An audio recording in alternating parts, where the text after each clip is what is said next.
Okay. Hey. Oh, look, I'm wearing the same hat. What's back here?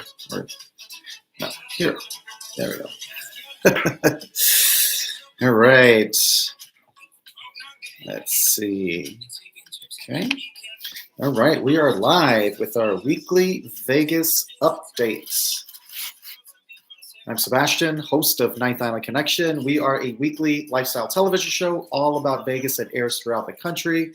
Check out the About here on our YouTube channel or our website, ninthislandconnection.com, so that you can see our television schedule. You might be able to watch our show wherever you are across the country. So let's get started with this week's live. As always, there's so much going on, but everything is really about F1 in Vegas. November is F1 month in Vegas. Actually, middle of September through the first week of December is all about F1 in Vegas.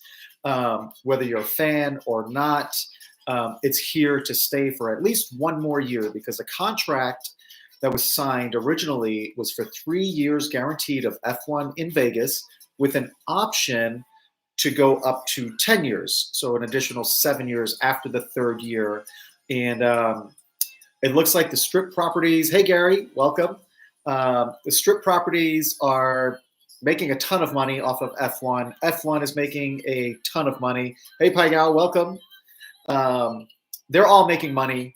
And the biggest issue that Vegas locals have with F1, it's not just the traffic and the construction, because there's construction and traffic all year long here in Vegas. So that's not the biggest issue. The biggest issue is that the corporations on Las Vegas Boulevard, F1, that's an external entity that comes into Vegas, they make a ton of money off of this experience. Whereas the local businesses, the local mom and pops, even like Ellis Island, that's down there off the strip on Koval, they all suffer and lose out on this. But all of this is funded with taxpayer dollars that all small businesses, including ourselves, pay into the state of Nevada. So we all pay into it, but do not benefit from it. Which really isn't fair. And yes, local people are working at all of these properties, but like I said, it's really all the small businesses that are affected around the Las Vegas Strip for F1, because it's tougher to get to the small businesses. It's tougher to get off of the strip. It's going to take you longer. There's so much construction. People just don't want to deal with it. So that's the negative side of it. Does the state overall win? Sure, because these corporations that are making all these hundreds of millions of dollars from F1, they pay taxes as well. But really, the everyday person, small business owner like myself, and a lot of my friends that own small businesses are negatively impacted because of F1. So that's my take. But expect it to be just crazy busy if you're going to be in town this weekend, or like I said, through the first week of December, because it's crazy busy around the strip with road closures and detours. Track lighting is pretty much all up. I avoid the strip anyway, so many good options downtown. Yep, yes, absolutely. Totally agree with you 100%. We still go down to the strip, of course. We're there Halloween for the 30th and the 31st. We'll be there next week, I think Monday, Tuesday, and then the following week we're going to be there for a couple nights. We pretty much stay 2 nights every week on the strip somewhere, and that's for filming as well as fun. I mean, we moved to Vegas because we love Vegas, and we always have a great time, but we understand what the experience is going to be in, or what it's going to be like when we're on the strip during this time of year, which is why we primarily go Sunday through Wednesday. Typically check out on a Thursday. Hey, Mary Jane. We typically, when we stay, it's going to be between Sunday to Wednesday, and at the California Hotel right now. I love it. I love the Cal. It's such a sleepy, chill little property. And you have access to Fremont Street experience, but without the chaos and the madness that is Fremont Street experience. that spills right into the hotels there on the Fremont Street Experience. So you can kind of be at arm's length at the Cal. Great service at the Cal, great food, great people. I mean, it's a really cool property. We like it. All right. So the 808 away from, you know what, Paigao, I'm going to tell you, because I learned this when we filmed. We did an entire episode of the Palms, or Palms Hotel. It's not the Palms, just Palms Hotel. We did a full TV show episode about Palms, and there's so many former Hawaii people that work at Palms from the second you walk in the door. Almost, it's like a off-strip Cal feeling. There's so much local people that go to Palms that are from Hawaii that live in Vegas. It's really interesting. So, yes. Sam Boyd did a great job marketing the Cal and Boyd Gaming overall to Hawaii, especially with Vacations Hawaii, just transporting people to the Cal with their vacation packages and stuff. Yeah, Palms is a beautiful property too. And just to be clear, I'll put this up front at the beginning of this live. Nobody pays us for anything on YouTube. And actually what we talk about, none of these properties or businesses even know that we're talking about them. I highly doubt that they watch our YouTube channel. So this is all just purely based on experience. Palms is absolutely beautiful property. I think the biggest, and I said this before, the biggest issue, I think, for the Palms is their proximity to the Strip corridor.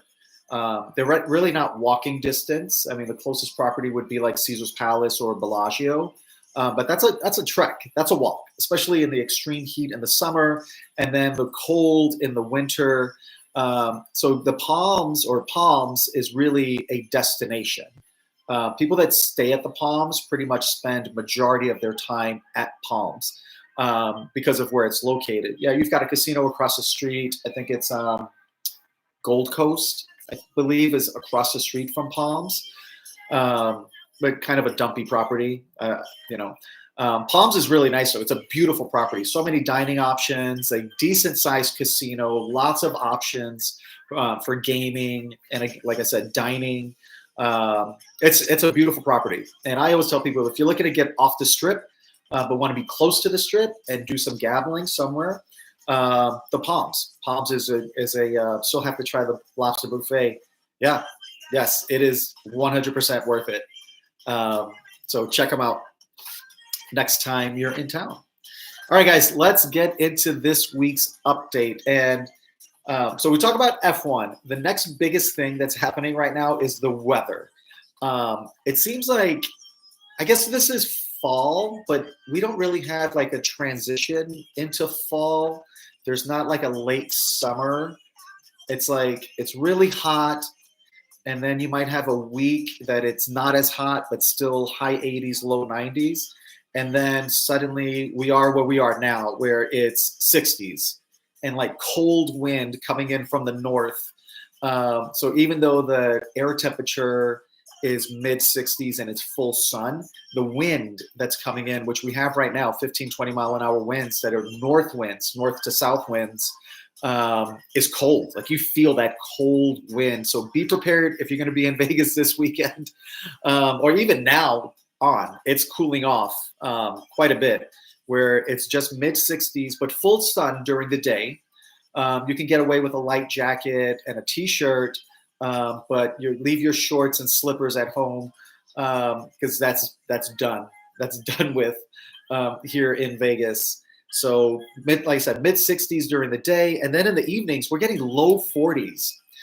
Areas like Pahrump, couple hours around the Strip, they're already getting frost warnings, freeze warnings. They're in the 30s overnight. You said, yeah, freezing. Yep, just saying that. They're getting freeze warnings already. And again, that's that northerly wind coming south. So be prepared, pack a jacket, something light that you can take off, because at this time of year, it's crazy hot in the casinos. It's like heat in there. Hey, how's it? Good, all good, all good. Still here, Busy as ever here in Vegas. Thanks for tuning in. So the weather is going to be your biggest impact. But again, layers, because it's crazy hot in the casinos at this time of year, and you feel it immediately. So low 40s in the evening. So you're going to want a heavier jacket. This is the time of year that you just pack everything. Pack some T-shirts, some long sleeve shirts, a couple sweaters, a light jacket for the day, and a heavier jacket for the evening. Just bring everything, but leave your shorts and slippers at home because that's done already for that time of year. So like I mentioned, F1 is everywhere. Track lighting is up. You may have seen a short I put up a few days ago showing the track lighting right outside of Bellagio. Actually, on both sides of Caesar's Palace, the track lighting is up all on Las Vegas Boulevard already. The bridge is up over Koval and Flamingo, and that's the intersection where Ellis Island is. So it's crazy busy all around there. So the biggest thing is expect to wait longer at the airport. Expect it to take longer for you to get from your property on the strip to the airport, and bigger crowds at the airport waiting for rideshare, taxi, shuttle. And it's going to take you longer to get to your hotel from the airport. And it doesn't matter the mode of transportation, whether it's a limo, your buddy's picking you up, shuttle, the bus, Lyft, Uber, taxi. It doesn't matter because everybody's using the same roads, right? So just be prepared to wait. And like I said, this is now through like the first week of December, because after F1, it's still going to take them a couple weeks to tear all this stuff down and pack it up. So now, the Bellagio fountains. The sidewalk in front of Bellagio is shut down completely. And we were just there on the 30th and 31st. We stayed for 2 nights at Caesar's Palace. So this is personal experience. That sidewalk is shut down, the entire front of Bellagio. So across the street in front of Planet Hollywood and Paris, it's crazy busy because you have to go around, like to get to Cosmopolitan, or to get over to the Mirage side. Mirage is shut down, but to get over to that side, you've got to use the other side of Las Vegas Boulevard to get around Bellagio. It's crazy, crazy busy. So just expect that. It doesn't mean that there's more people in Vegas because the numbers have been steady. It's just because that massive sidewalk in front of Bellagio is shut down. Everybody has to go around. So there's just more people in that area and it's more congested. So be ready for that stuff.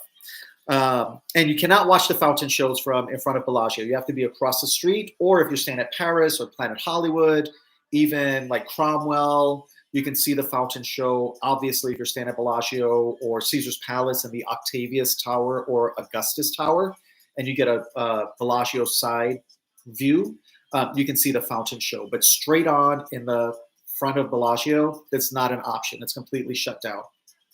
Heading over on Saturday. Awesome, Nigel. Hope you win big. Where are you staying at? Let us know where you're staying, what you're coming to town for. All right, so let's talk about the Flamingo. So the Flamingo, I love the Flamingo. It's the property that we stay at the most. And I know there's a lot of Flamingo haters. We love it. It's high energy. It's tacky, but it's still old school, like classic Vegas tacky. Whereas all of the new properties on the Strip, Fontainebleau, Palms even, that went through that renovation, Resorts World Las Vegas, they all look the same. They're beautiful. Don't get me wrong. They all look the same. They all look the same, though. Beautiful, beautiful, but modern, and just like the properties look like each other. There'll never be another Flamingo again. Once that tackiness goes away, that's it. They're not going to rebuild it as it is, right? So we love the Flamingo. We always have fun. A week's vacation staying at the Signature. Oh, awesome. Love the Signature. Love the Signature. Hey, Greg, welcome. We love the Signature. That's a great location, too, because you have like a condo, full kitchen, big spaces in there, separate living room, access to MGM Casino through the property, but you're not staying in the casino towers. Yeah, it's a great location. Yes, yep. So FLMs, they just announced it this morning. The Cactus Garden is ready with the Christmas decorations, and they're also going to be doing like silent dancing. And if you don't know what silent disco, and that's where you can join up with like a dance party in a space, and everybody wears headphones, and that's where your music is coming. Like if you're at a disco, but there's no DJ, it's all just headphones that you wear, and they have a dance party.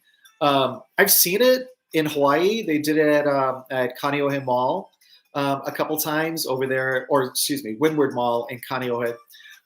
They did silent disco a couple times. I don't get it. I guess outside looking in, because you just see a bunch of people with headphones dancing around like they're in a club. So anyway, that's a new experience that they're doing at FLMs, and we love FLMs. We live maybe, I don't know,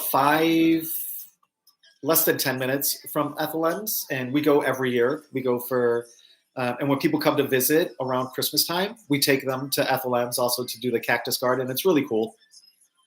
That's one of those off-strip things that's fun to do when you're here in the fall. Excuse me, guys. So Flamingo, the Havana Cuban restaurant is still not open. It just says coming soon. Pinky's by Vanderpump is still not open. It just says fall 2025. So that's still not open. It looks like the Speakeasy, Bugsy's, is closed. Nothing new in the food court. And what used to be the buffet, still nothing there. It's just shut down completely. But there's still tables and chairs in there. So really not a lot going on. Gordon Ramsay Burger, that's going to be opening where Margaritaville, a Bird Bar was, is still not open. So there's a lot of transition happening for as far as food and beverage in Flamingo, but nothing is open. So that's what to expect if you're gonna be there. Let's see. So there are a few new restaurants. One is open already at the food hall at Caesar's Palace. The one that's open is Buddy V's Pizzeria that took over the old pizza place in the food hall. And there used to be a sandwich place there that's gone. And there's two new restaurants. I didn't catch the names because they have like the construction stuff around the front of them, but they were working in there. That's in the food hall area. So Buddy V's Pizzeria is open. It's pizza cake. It's just like pizza cake over at Harrah's. It's the same menu, but interesting. And I guess it's because it's at Caesar's Palace. Everything is more. Everything is like $1 more than it is at pizza cake at Harrah's. So that's it. If you want to save a few bucks, we got 3 slices of pizza over there. So one was the chicken bacon Alfredo, which Christine loves. The Boss, which I get because it's all the meat. And then we split a slice of cheese pizza. Our bill was, with tax, was $33 and some change. So that's what you can expect to pay if you eat there. The slices, one slice with toppings is $10.99. A slice of plain cheese is $8.99. Where if you go across the street to Pizza Cake, it's $1 less for each of the items. So they do charge you more for everything at Caesar's. Even if you go to the little shop at the Essentials, 1 can of Miller Lite costs it's like $8. Where if you go across the street to Flamingo, it's still a Caesar's property. If you go across the street to Flamingo, that same can of beer is like $1.50 less at Flamingo across the street. So they charge you more for everything at Caesar's. The poker room at Caesar's Palace is currently still the high limit slots. Now, what used to be the high limit slots area in Caesar's, all in that whole area is being transformed into something. They're actively working there. There was a bar, I think it was called the Alto Bar, that was by the sports book. That Alto Bar right by the Caesar's Palace sports book, that's completely boarded up. All of that is completely boarded up. That whole wall extends all the way to the valet area by the casino pit. It's all boarded up and everything in there is under construction. So they're doing something massive there. Not sure what it is because they haven't announced anything, but there's something massive going on there at Caesar's Palace. Now, getting back to Flamingo and really the Piff the Dragon show. Everybody knows Mr. Piffles, the little dog that does the show with him. And people meet and greet with the dog, Mr. Piffles, and Piff outside of the show after it's done. Mr. Piffles is retiring on November 13th. No more Mr. Piffles. He's 17 years old and is retiring on the 13th. But there's an understudy, and this is Mr. Piffles 2.0 that's going to be taking over. And Mr. Piffles 2.0 is just 2 years old, and it has been training for like a year or something like that to take over for Mr. Piffles that's retiring on the 13th. So the show will go on, just going to be a different younger dog with Mr. Piffles at 17, officially retiring on November 13th. All right, let's talk about what's going on in Vegas this weekend. So we talked about traffic, we talked about weather. Here are some of the major events that are going on. You still have Carrot Top, Tape Face, Colin Cloud, all your regular Vegas staples are still here. Your Cirque shows, all that stuff is going on. This is just the bigger stuff that's happening this weekend that you may be coming to town for. So the Eagles are at the Sphere on the 8th and 9th. Adele is wrapping up her shows November 8th and 9th. I'm looking at my notes, guys. Lionel Richie is at the Win tonight, plus the 8th and 9th. Foreigner is at the Venetian on the the 8th and 9th. Joe Coy at T-Mobile on the 8th. Hell Dorado Days, which is huge, downtown Fremont Street area. Actually, they do it right next to the plaza. So the plaza has a big like equestrian area right next to it, next to the parking lot.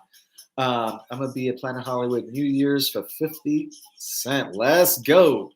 I love Planet Hollywood. Love Planet. Joe Coy is going to be in Hawaii end of the month.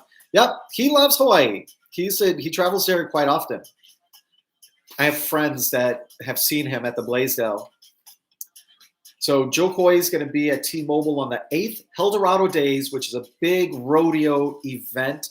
It's family friendly also. That's going to be happening the 8th and 9th right next to the plaza. And something about this family friendly event, the Hell Dorado Days, it's completely free and open to the public.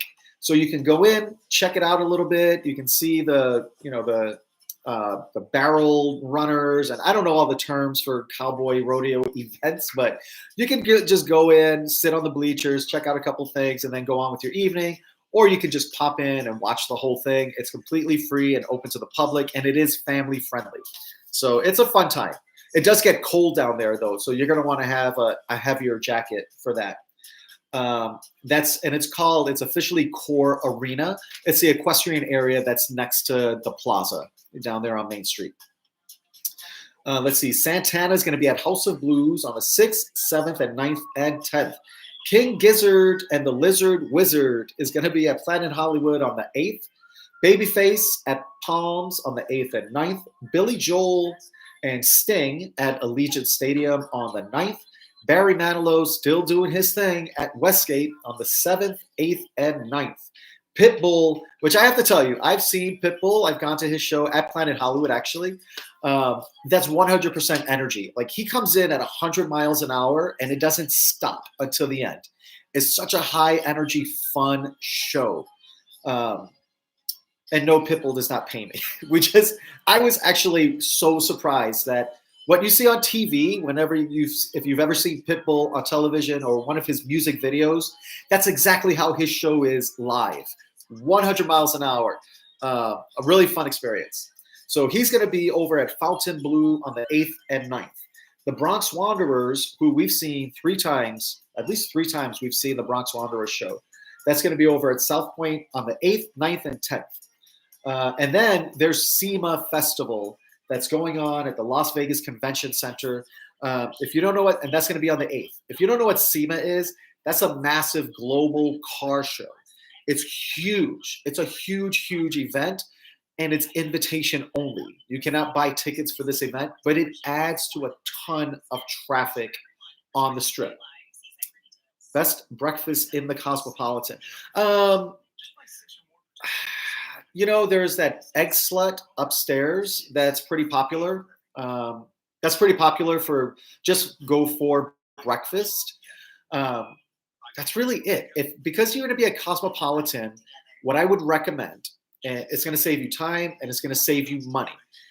Over at Planet Hollywood, in the Miracle Mile shops, there's two restaurants. There's the Salsa Cantina and there's Blondie's. Blondie's has like a $5.99 breakfast that ends at like 11 a.m. So if you could get there before 11 a.m., $5.99, you get eggs, a choice of meat, and breakfast potatoes for $5.99. And they also do 99-cent Bloody Marys that are actually very decent. So as far as Cosmopolitan, the only place that I know for sure that has breakfast, because all they do is breakfast, is Egg Slut that's upstairs. We've eaten there, and in my opinion, just my opinion, it's overpriced and it's just okay. But it's very popular. I guess it's a chain out of California. I don't know all of the California following and all that, but I just thought it was overpriced and fine. It was fine. It wasn't bad. It was not bad at all. But that's it. That's my take on Egg Slut.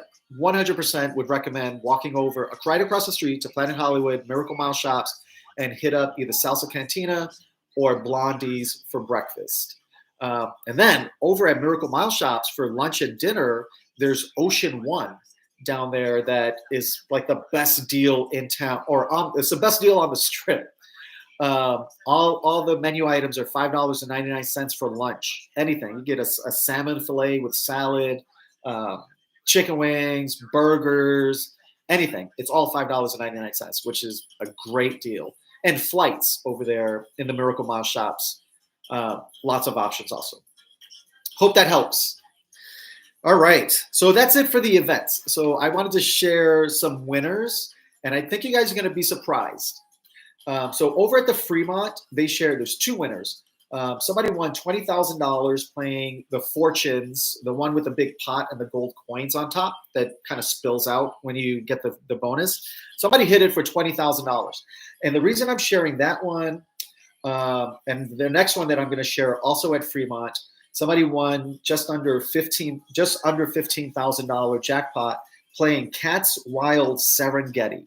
Now, those may seem like smaller amounts, $20,000 and $15,000. I'll still take them any day of the week. The reason that I'm sharing those is because those guys were betting low. Those are low machines as far as what you bet. One of them's like 76 cents. The other one is 88 cents is the bet for that one. So if I can win $20,000 on an 88 cents bet all day long. You hear about people winning like hundreds of thousands of dollars on slot machines when they win the big bonus. If you look at what they're betting like $10 a spin, which that's not my budget. Not going to do it. And they win those $100,000, but how much did it cost them? I'd rather play a machine where it's going to cost me 88 cents a spin and I can walk away with $20,000 all day long. So that's there. El Cortez, another couple winners over there. Somebody won $10,000. Somebody won $15,000. And those were all small, low limit or low minimum machines, like 50 cents, 75 cents. And you can walk away $15,000. I love those. I love sharing those things right there because that's my budget. We love the 88 cents machines, 50 cents, 75 cents. I do $1.25 on Dragon Link, but that's because I do the multipliers. I bet a nickel, which everything is multiplied by 5. So my minimum bet winds up being $1.25. But I have won big, hundreds of dollars on Dragon Link betting like that. So the big one, and I tell you guys all the time, save some money for the airport. Stick, cockroach a little bit of your budget, $20, whatever. Stick it in your socks, stick it in your suitcase, and forget about it until you're back at the airport leaving. Because people win at the airport. And I see a lot of stuff where people say, oh, the airport, nobody wins. They're just trying to get your money on the way in and out of Vegas. And that's true. That's gambling everywhere. The house always wins. Always wins. If you look at the financials, which is all public record for gaming in Southern Nevada, which is Las Vegas, right? The Strip is the majority. Every single month, they are beating the last month's numbers in terms of revenue. So the house is always going to win. All you get is a chance, right? But at the airport, people think that nobody ever wins at the airport. Somebody on Halloween, October 31st, and you can fact check me if you want to, at the airport here in Vegas, somebody, a lucky winner that was here on vacation, going home on Halloween on the 31st, leaving town, was playing Wheel of Fortune at the airport and won $1.57 million jackpot at the airport in Vegas. On their way out, leaving town, going home after their vacation, playing Wheel of Fortune at the airport here in Vegas, won $1.5 million. I would in different orders, right? I would quit my job immediately via text message. I would cancel my flight home. I would call up my friends and family and invite them to come into Vegas, and I would do it hard for at least a week. At least a week. I would not go back home. I would cancel my trip. I would cancel my flight immediately and stay in Vegas. That's just me, though. So, all right, guys, that's a wrap on this one. As always, if you guys have questions, specifics, hit me up on Instagram, 9th Island Connection. We're also on TikTok. We're on Facebook. DM me on Instagram if you have specific questions, like the best breakfast at Cosmopolitan, for example. More than happy to help you guys. Thank you guys so much for supporting our channel. We appreciate you guys. And when you're here this weekend, when you're coming in, staying at the Signature there, Nigel, I hope you win big. Have a great time. We'll see you guys.